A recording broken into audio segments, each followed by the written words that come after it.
Seja muito bem-vindo para mais um encontro com a palavra. Estou feliz com sua participação em mais esse estudo da Bíblia. Para aqueles que começaram a ouvir o programa há pouco tempo, quero contar que começamos o estudo da Bíblia a partir do livro de Gênesis no Velho Testamento e hoje já estamos no Novo Testamento, nas cartas do apóstolo Paulo. Aliás, estamos quase acabando mais esta divisão. Lembre-se que, desta vez, não estamos seguindo a mesma ordem em que as cartas foram escritas. Por isso, hoje falaremos sobre uma carta curta, mas muito interessante de Paulo para um homem rico e convertido, chamado Filemon. Depois voltaremos para a segunda epístola de Paulo a Timóteo. Estamos quase concluindo o estudo das epístolas de Paulo. Filemon é a quarta carta de Paulo escrita da prisão. Como você verá nos próximos programas, a segunda carta de Paulo a Timóteo também foi escrita da prisão, o que totaliza 5. Apesar da carta de Paulo a Filemon ser uma carta mais curta, ela possui um conteúdo muito importante para aplicação, principalmente na área social. A razão de Paulo ter escrito esta carta foi a seguinte. Filemon era um gentil rico que vivia em Colossos. Parte da igreja de Colossos, para quem Paulo também escreveu uma carta, reunia-se na casa deste homem rico. Filemon era dono de um escravo chamado Onésimo. Onésimo significa útil, e talvez Filemon tenha lhe dado este nome porque ele fosse um escravo muito valioso. Aparentemente, Onésimo roubou o dinheiro do seu senhor Filemon e fugiu, tornando-se ao mesmo tempo fugitivo e ladrão. Mas quando Onésimo conheceu Paulo na cidade de Roma, converteu-se a Jesus Cristo. Ele nasceu de novo naquela prisão em Roma. Nascer de novo envolve arrependimento. E, para cada pessoa, o arrependimento implica em algo diferente. Para Onésimo, arrependimento significou ter de voltar para seu mestre Filemon e encarar as consequências. Deve ter sido isso que Paulo falou para ele. Mas diz também que enviaria uma carta, porque conhecia Filemon muito bem. Foi através de Paulo que Filemon se converteu. Por isso, Paulo escreveu esta carta pedindo por Onésimo, para que Filemon o recebesse de volta, não como um ladrão ou um escravo fugitivo, mas como um irmão em Cristo. Quando Onésimo voltou para seu senhor Filemon, levou consigo esta carta de Paulo. Onésimo tinha fugido como um escravo e ladrão e agora voltava como um nascido de novo, um seguidor de Jesus Cristo. Esta é a história da carta de Paulo a Filemon. Mas, quando começamos a lê-la, percebemos que, apesar de ser uma carta muito curta, possui um conteúdo prático-social muito importante com importantes implicações. Esta carta é uma obra-prima na questão da diplomacia. Paulo era um mestre em várias áreas. Ele nos deixou obras-primas nas áreas da teologia, teologia pastoral, ministerial e em muitas outras áreas. Agora iniciaremos o estudo de sua obra-prima na área da diplomacia, de ação social. Como já falei, alguns cristãos nos Estados Unidos, no Brasil e em outros países das Américas foram donos de escravos. Alguns deles gostavam de encomendar sermões que falassem sobre o que a Bíblia ensina aos escravos, principalmente os textos de Colossenses e Efésios, em que o apóstolo Paulo fala para os escravos servirem a seus senhores como ao próprio Senhor Jesus Cristo. Também comentei que esses mesmos senhores de escravos não queriam que seus escravos lessem a carta de Paulo a Filemon. Esta carta de Paulo a Filemon foi muito importante nos Estados Unidos durante a Guerra Civil, que girou principalmente em torno da escravidão, porque nessa carta está implícito que somos todos um em Jesus Cristo. Em Cristo não existe a diferença entre homem e mulher, livre, escravo, grego ou judeu. Somos todos um em Cristo. Quando o escravo Onésimo nasceu de novo, toda a sua vida e os relacionamentos que tinha, inclusive o relacionamento com seu senhor Filemon, isso mudou também. Como seu senhor era um nascido de novo, as implicações sociais e as aplicações desta carta foram muito importantes. O relacionamento entre Filemon e seu escravo Onésimo mudou completamente. Esta carta tão curtinha é uma das cartas de maior impacto social que Paulo escreveu. Nessa leitura que faremos da carta que Paulo mandou através de Onésimo para Filemon, observe sua diplomacia e tato.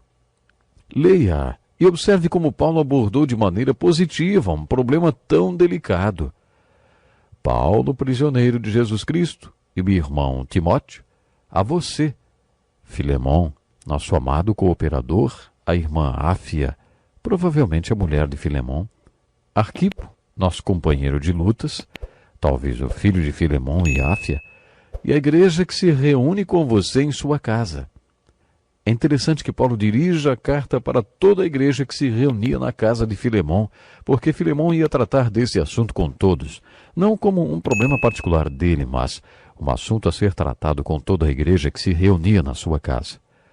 E a saudação era sempre: graça e paz da parte de Deus, nosso Pai, e do Senhor Jesus Cristo.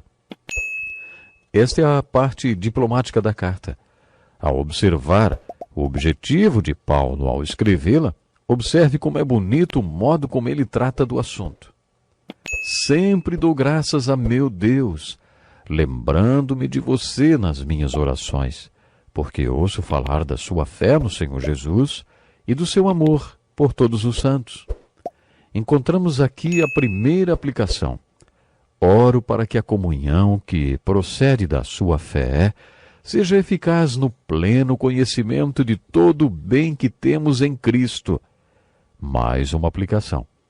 Seu amor me tem dado grande alegria e consolação, porque você, irmão, tem reanimado o coração dos santos.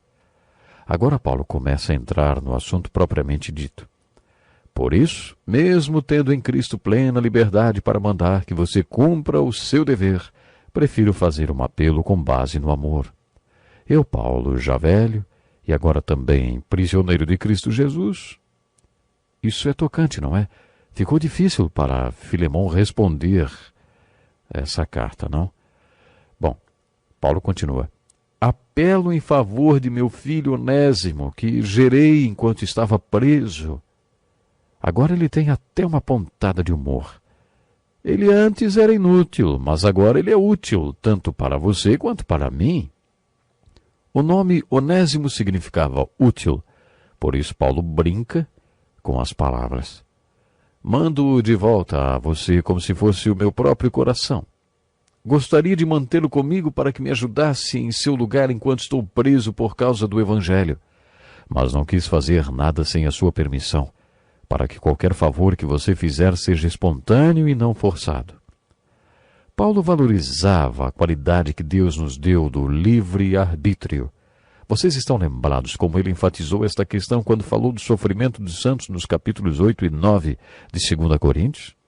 O ato de contribuir ou doar deve ser voluntário, conforme o coração. Deus ama o que dá com alegria. Um presente não deve ser dado sob coação. Isso era muito importante para Paulo.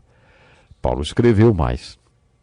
Talvez ele tenha sido separado de você por algum tempo para que você o tivesse de volta para sempre, não mais como escravo, mas acima de escravo como irmão amado.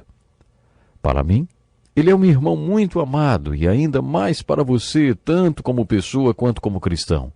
Assim, se você me considera companheiro na fé, receba-o como se estivesse recebendo a mim. Observe como Paulo continua nesta aplicação. Se ele o prejudicou em algo ou lhe deve alguma coisa, ponha na minha conta. Eu, Paulo, escrevo de próprio punho. Eu pagarei, para não dizer que você me deve a própria vida. Paulo se referiu ao fato de Filemon ter aceitado Jesus através de Paulo. Sim, irmão, eu gostaria de receber de você algum benefício por estarmos no Senhor. Reanime o meu coração em Cristo. Observe como Paulo é positivo. Escrevo-lhe certo de que você me obedecerá, sabendo que fará ainda mais do que lhe peço. Além disso, prepara-me um aposento, porque graças às suas orações espero poder ser restituído a vocês. Aqui Paulo está contando a Filemon que, como resultado de suas orações, ele seria solto da prisão em Roma, de onde estava escrevendo a carta. Epáfras. Epáfras foi pastor da igreja de Colossos, a igreja de Filemon. Então ele diz, Epáfras, meu companheiro de prisão por causa de Cristo Jesus, envia-lhe saudações, assim como também Marcos, Aristarco, Demas e Lucas, meus cooperadores. A graça do Senhor Jesus Cristo seja com o espírito de todos vocês. O ponto principal desta carta é que Paulo está dizendo a Filemon, o rico senhor de escravos, que Jesus transforma os homens e, quando isso acontece, ele também transforma a maneira como esta pessoa se relaciona com outros. Pense em como Jesus Cristo transformou a vida de Paulo. Paulo tinha sido um fariseu, um rabino, um zelote, e no seu zelo prendeu e levou à morte seguidores de Cristo. Pense em como Jesus Cristo o transformou. Se não fosse assim, como um velho rabino fariseu como Paulo, que tinha sentado aos pés de Gamaliel, se relacionaria com um gentil como Filemon? Um judeu era proibido de visitar a casa de um não-judeu. Como então Paulo poderia se relacionar com Filemon se Cristo não tivesse transformado tanto um como o outro? Pior ainda, o que Paulo teria a ver com um escravo fugitivo feito Onésimo? Onésimo era um gentil, escravo, ladrão, fugitivo. O que um velho fariseu feito Paulo teria a ver com um homem feito Onésimo, se Cristo não o tivesse transformado? A principal aplicação e implicação desta carta está na vida de Filemon. Imagine quanto Jesus transformou sua vida. Nesta carta, o apóstolo Paulo está sugerindo que as mudanças que Jesus fez na vida de Filemon deveriam atingir o seu relacionamento com Onésimo, o escravo fugitivo. Depois pense em como Jesus transformou a vida de Onésimo. Ele era um ladrão e um escravo fugitivo. A pena para esses dois crimes era a morte. Ele tinha sido pego e seria morto, mas se converteu. E o apóstolo Paulo escreveu para seu senhor dizendo: quero que você o receba de volta. É claro que isso significava perdoar Onésimo e recebê-lo, não mais como um escravo fugitivo que deveria ser executado, não como um ladrão que deveria ir para a prisão.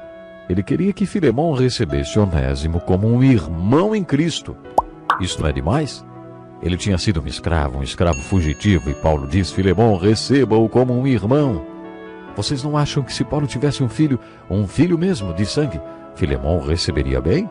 Paulo escreveu: apelo em favor de meu filho Onésimo, que gerei enquanto estava preso.